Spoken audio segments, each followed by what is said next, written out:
اب آیا تیسرا گروہ، وَمِنَ النَّاسِ، اور لوگوں میں کچھ ایسے بھی ہیں، مَن يَقُولُ آمَنَّا بِاللَّهِ وَبِالْيَوْمِ الْآخِرِ وَمَا هُم بِمُؤْمِنِينَ،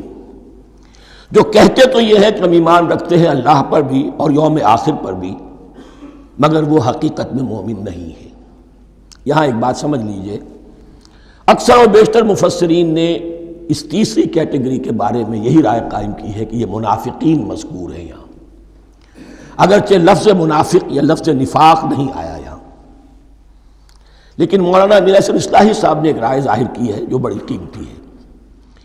وہ یہ کہ یہاں ایک کردار کا نقشہ کھینچ دیا گیا ہے، غور کرنے والے غور کر لیں، دیکھ لیں، جس پر بھی وہ چسپاں ہو جائے۔ اور بالفعل جب یہ آیات نازل ہو رہی تھیں تو دو طبقات پر یہ کردار نگاری جو ہے، یہ جو شخصیت کا ہیولہ کھینچا جا رہا ہے، وہ دو کے اوپر راست آ رہا تھا۔ ایک علماء یہود، وہ بھی کہتے تھے کہ ٹھیک ہے محمد جو کہہ رہے ہیں ہم بھی اللہ کو مانتے ہیں، آخرت کو بھی مانتے ہیں، اسی لیے یہاں رسالت کا ذکر نہیں ہے، بھئی ہم محمد ہی کو نہیں مانتے نا صلی اللہ علیہ وسلم، باقی اگر 1.25 لاکھ نبی آئے ہیں تو باقی 1.25 لاکھ کو تو ہم مانتے ہیں، ایک محمد کو نہیں مانا، ایک عیسیٰ کو نہیں مانا، بس تو ہمیں بھی مانا جانا چاہیے کہ ہم بھی مسلمان ہیں۔ ایک یہ ان کی رائے ہے، اور واقعہ یہ ہے کہ یہاں اس طریقے کا تذکرہ ہو رہا ہے کہ جس سے ان کا کردار بھی جھلک رہا ہے، روح سخن ان کی طرف جا رہا ہے۔ مجھے یاد ہے اپنی 10ویں جماعت کے زمانے میں دہلی میں نے دیکھا تھا کہ ناٹ سرکس، وہاں کا ایک بڑی مارکیٹ ہوتی تھی، تو جوتے کی ایک دکان پہ ایک بہت بڑا جوتا لٹکایا ہوا تھا، بہت بڑا، اور لکھا تھا فری ٹو ہوم اٹ فٹس،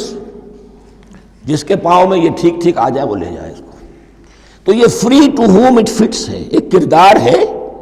اب یہ کردار جس کے اوپر بھی فٹ بیٹھ جائے،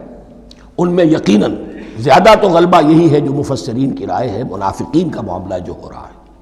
لیکن یہ کردار بعین نہیں فٹ بیٹھ رہا ہے یہود کے علماء پر۔ اور یہ بھی نوٹ کر لیجئے کہ جو مدینہ منورہ میں نفاق کا جو پودا پروان چڑھا ہے،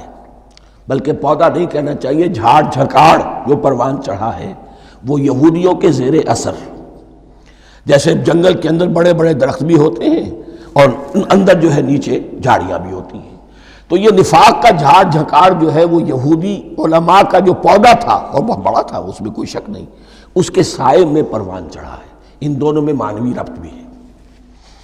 وَمِنَ النَّاسِ مَن يَقُولُ آمَنَّا بِاللَّهِ وَبِالْيَوْمِ الْآخِرِ وَمَا هُم بِمُؤْمِنِينَ، اور لوگوں میں سے کچھ ایسے بھی ہیں جو کہتے تو یہ ہے کہ ہم ایمان رکھتے ہیں اللہ پر اور یوم آخر پر، لیکن وہ مومن نہیں ہیں۔